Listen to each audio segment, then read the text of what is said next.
पिंपरी चिंचवडचा थेरगाव परिसर इथं राहणाऱ्या 19 वर्षीय सुभान शेखचं एका मुलीवर प्रेम होतं. पण ती मुलगी त्याला टाळत होती. सुभान शेख आपल्या मुलीच्या मागे लागलाय हे कळल्यानंतर तिच्या घरच्यांनी मुलीचा पिच्छा सोड, तिला त्रास देऊ नकोस म्हणून सुभानला सांगितलं. पण सुभान काही केल्या ऐकायला तयार नव्हता. हे प्रकरण वाढल्यानंतर पोलीस स्टेशनपर्यंत गेलं. त्यावेळी सुभानवर कारवाई सुद्धा झाली. पण सुभान शेख आपल्या मुलीला पुन्हा त्रास देईल असं मुलीच्या आईला वाटत होतं. मुलीच्या आईनं ही भीती व्यक्त केल्यानंतर 8 मेच्या रात्री सुभान शेखवर हल्ला करून त्याची हत्या करण्यात आली. त्याच्या भावावर सुद्धा वार झाल्यामुळं तो सुद्धा जखमी झाला. या हत्येमुळं थेरगाव परिसरात खळबळ उडाली. या प्रकरणाचा पोलिसांकडून तपास करण्यात आला तेव्हा एक धक्कादायक माहिती समोर आली. ज्या मुलीच्या मागं सुभान शेख लागला होता त्याच मुलीच्या आईच्या प्रियकरानं सुभानची हत्या केल्याचं पोलीस तपासात समोर आलं. त्यामुळे या प्रकरणाची संपूर्ण पुणे जिल्ह्यात चर्चा होते. हे प्रकरण नक्की आहे काय? सुभान शेखच्या हत्येआधी नक्की काय घडलं? या सगळ्यात मुलीच्या आईच्या प्रियकराचा रोल काय होता? पाहूया त्या व्हिडिओमधून. नमस्कार, मी शार्दूल आणि तुम्ही बघताय बोल व्हिडिओ. पिंपरी चिंचवड इथल्या रहाटणीच्या गुलमोहर कॉलनीत राहणाऱ्या सुभान हमीद शेखचं शहरातल्या एका तरुणीवर प्रेम होतं. त्यानं त्या तरुणीकडं आपल्या प्रेमाची कबुली दिली होती. पण त्या मुलीला सुभानमध्ये काही इंटरेस्ट नव्हता. तिनं अनेकदा सुभानला टाळण्याचा प्रयत्न केला, पण तरीही सुभान तिच्या मागावर असायचा. तो तिचा पाठलाग करून सतत तिला त्रास द्यायचा, पण तरीही ती तरुणी त्याला सतत नकार देत राहिली.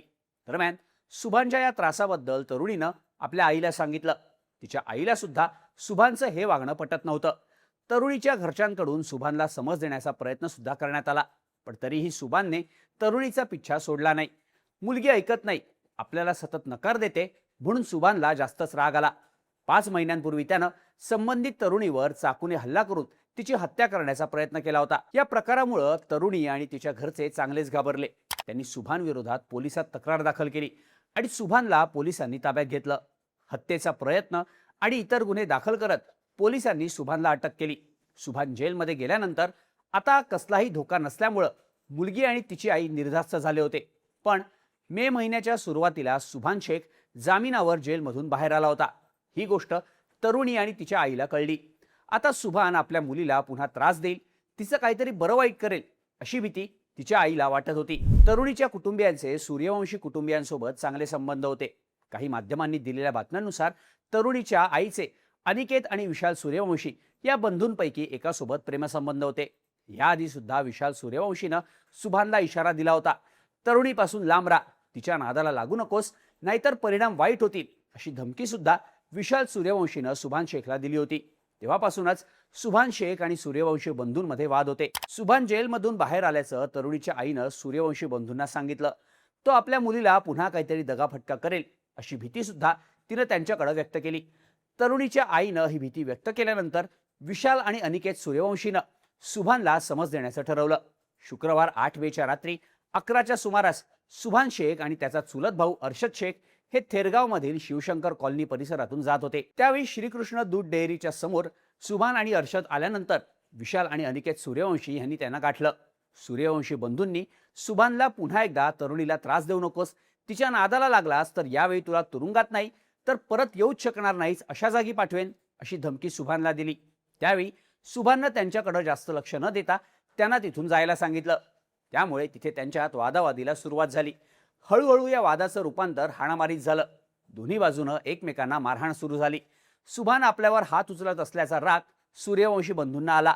रागाच्या भरात त्यांनी आपल्यासोबत आणलेले चाकू आणि चॉपर बाहेर काढले आणि सुभानच्या पोटावर, मानेवर आणि हातावर सपासप वार करायला सुरुवात केली.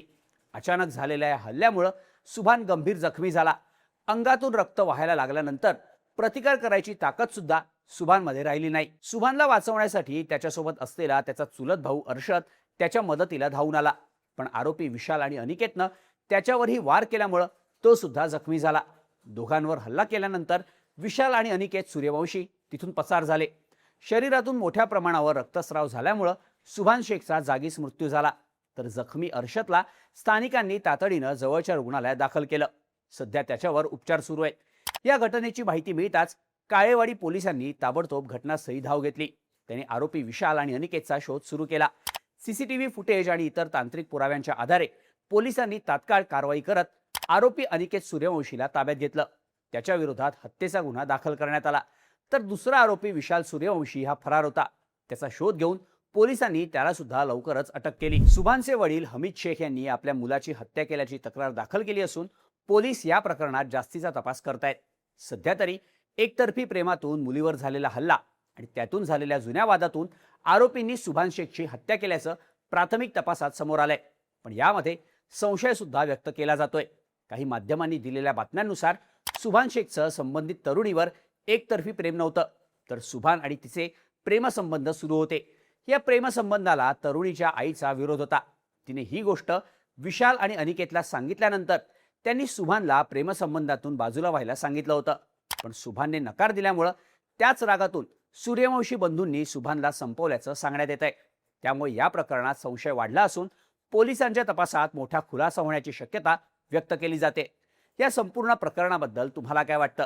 याबद्दलच्या तुमच्या प्रतिक्रिया कमेंट करून नक्की सांगा आणि अशाच माहितीपूर्ण व्हिडिओसाठी बोल व्हिडिओच्या यूट्यूब चॅनलला सबस्क्राईब करायला विसरू नका.